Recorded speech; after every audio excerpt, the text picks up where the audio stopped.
खुलुमबाय स्टुडिय'आव दं आं भाग्यश्री बसुमतारी। आसाम पुलिसनि आनजाद होगिरिफोरनिसिम मोनसे गेदेर खौरां। आसाम पुलिसा दिनै ड्राइभार पस्टनि फिथाइखौ फोसावगोन। नंगौ, जाय बिथांमोनहा आसाम पुलिसनि ड्राइभारनि आनजादखौ होदों बिथांमोननि थाखाय मोनसे गेदेर खौरां। आसाम पुलिसनि ड्राइभार आनजादनि फिथाइखौ दिनै फोसावगोन। बे साख्रिनि फिथाइखौ मोनथाम वेबसाइटनि गेजेरजों फोसावनाय जागोन। बे मोनथाम वेबसाइटआनो जाबाय slrcg3.seva online आरो assam.gov.in आरो slrcg4.seva online। बे मोनथाम वेबसाइटनि गेजेरजों साख्रिनि बिजाथिफोरा फिथाइखौ मोननो हागोन। बेनि अनगायैबो आसाम पुलिसनि गुबुन मासनि फिथाइखौ 6 मार्चआव फोसावनाय जागोन आरो एडिआरनि फिथाइखौ 7 मार्चआव फोसावनाय जागोन।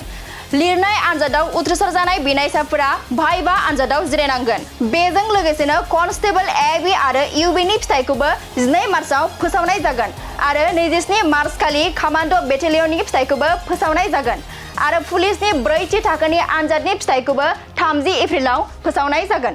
खुलुमबाय स्टुडिय'आव दं आं भाग्यश्री बसुमतारी। आसाम पुलिसनि आनजाद होगिरिफोरनिसिम मोनसे गेदेर खौरां। आसाम पुलिसा दिनै ड्राइभार पस्टनि फिथाइखौ फोसावगोन। नंगौ, जाय बिथांमोनहा आसाम पुलिसनि ड्राइभारनि आनजादखौ होदों बिथांमोननि थाखाय मोनसे गेदेर खौरां। आसाम पुलिसनि ड्राइभार आनजादनि फिथाइखौ दिनै फोसावगोन। बे साख्रिनि फिथाइखौ मोनथाम वेबसाइटनि गेजेरजों फोसावनाय जागोन। बे मोनथाम वेबसाइटआनो जाबाय slrcg3.seva online आरो assam.gov.in आरो slrcg4.seva online। बे मोनथाम वेबसाइटनि गेजेरजों साख्रिनि बिजाथिफोरा फिथाइखौ मोननो हागोन। बेनि अनगायैबो आसाम पुलिसनि गुबुन मासनि फिथाइखौ 6 मार्चआव फोसावनाय जागोन आरो एडिआरनि फिथाइखौ 7 मार्चआव फोसावनाय जागोन।